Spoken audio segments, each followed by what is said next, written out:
Hello, welcome again to Money Matters. Now, we've had a few emails from listeners asking us to discuss the topic of economic growth. Margaret Bentley from Surrey writes, "It's disappointing to hear the economy has grown less than expected. But why do economies need to keep on growing?"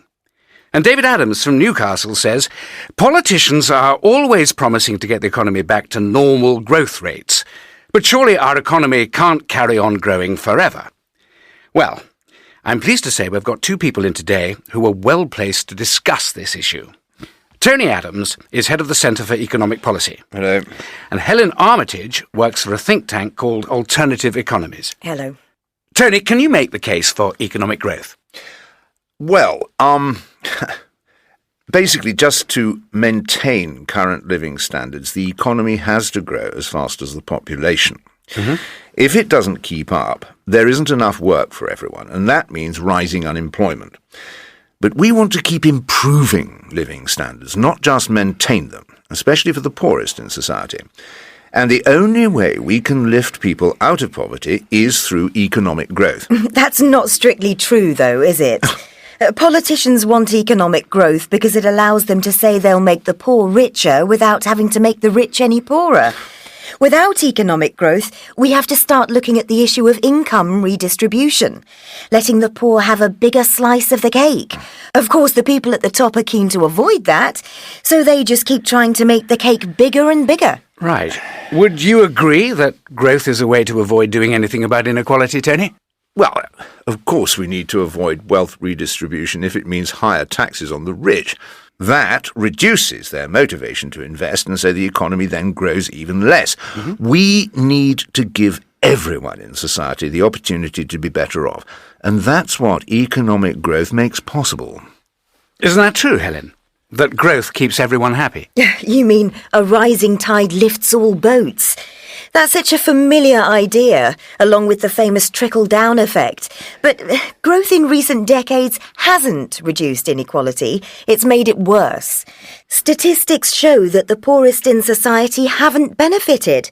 The tide seems to have lifted only the big yachts, not all the boats. Well, it's certainly made a huge difference in developing countries. The gap between rich and poor countries is much smaller than it used to be.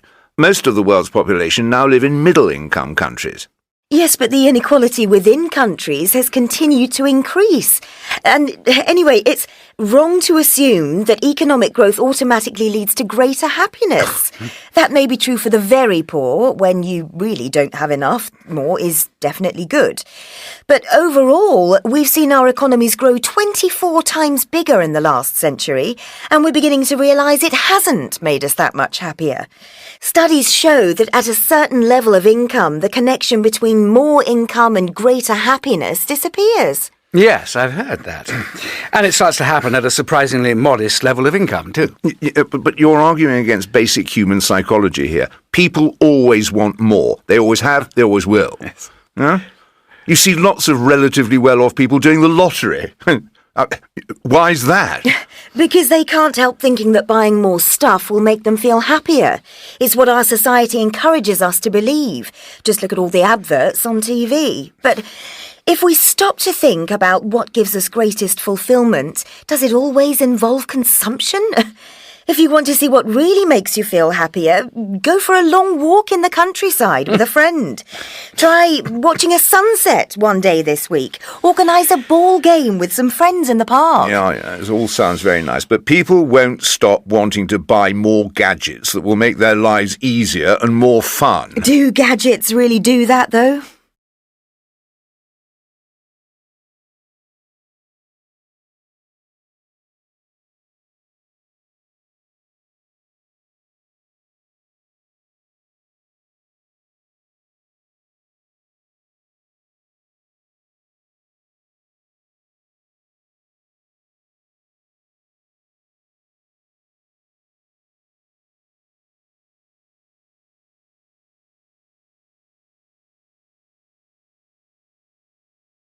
So, Helen, are you saying that we need to have less growth or no growth at all?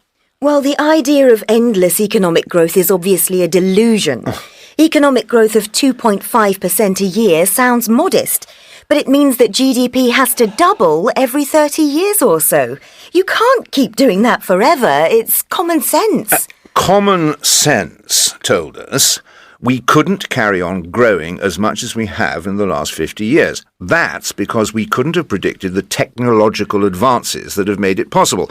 And who knows what technology we might develop in the future. And you think, Tony, that will solve the problem of limited resources? Well, yes, I do. We keep finding ways to use energy and resources more efficiently. Refrigerators now use half the energy they did 35 years ago. Family cars use half the fuel they did in the 1970s. Fine, but we can't expect to keep making such huge improvements in efficiency. Our resources will remain limited, and that makes the idea of eternal growth a form of insanity. Look at those images of the Earth from space, and it becomes blindingly obvious. The last year that the global economy was at a level the planet could support was 1983. We're now exceeding that capacity by more than 30%. Yeah, well, I remain an optimist. What's the alternative? No growth means more unemployment and less social spending because of lower tax revenues. And if the environment needs protecting, no growth means having less money to spend on doing that. Yes. Well, perhaps you should say something about the alternative, Helen. The alternative is the steady-state economy.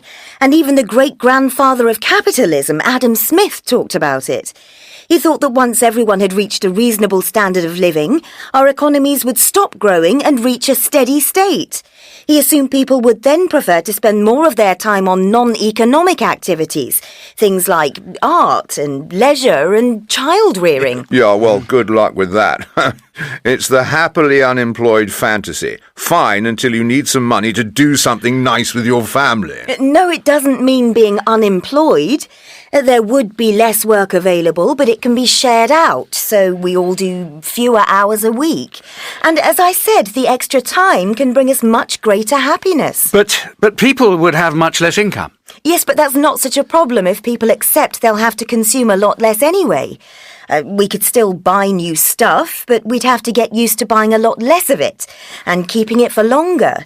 It means getting things repaired more instead of throwing them away and getting a new one. That's the way we used to live not so very long ago. Well, I just can't see it, personally. Well, I can, so maybe I'm the optimist.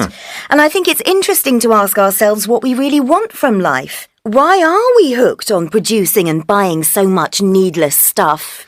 Why do we fill our lives with so much work that we don't have time to enjoy them? It's not as if we ever meant to create such a stressful way of life. So now's the time to look at doing things differently. You see managing without economic growth as a positive challenge, then? Yes. We can't go back to the growth rates of recent decades, but it needn't be a depressing prospect. Exploring the alternatives can be exciting. We just need to give up the idea that consumerism is the central purpose of life. Well, thank you both. That is definitely an issue that isn't going to go away.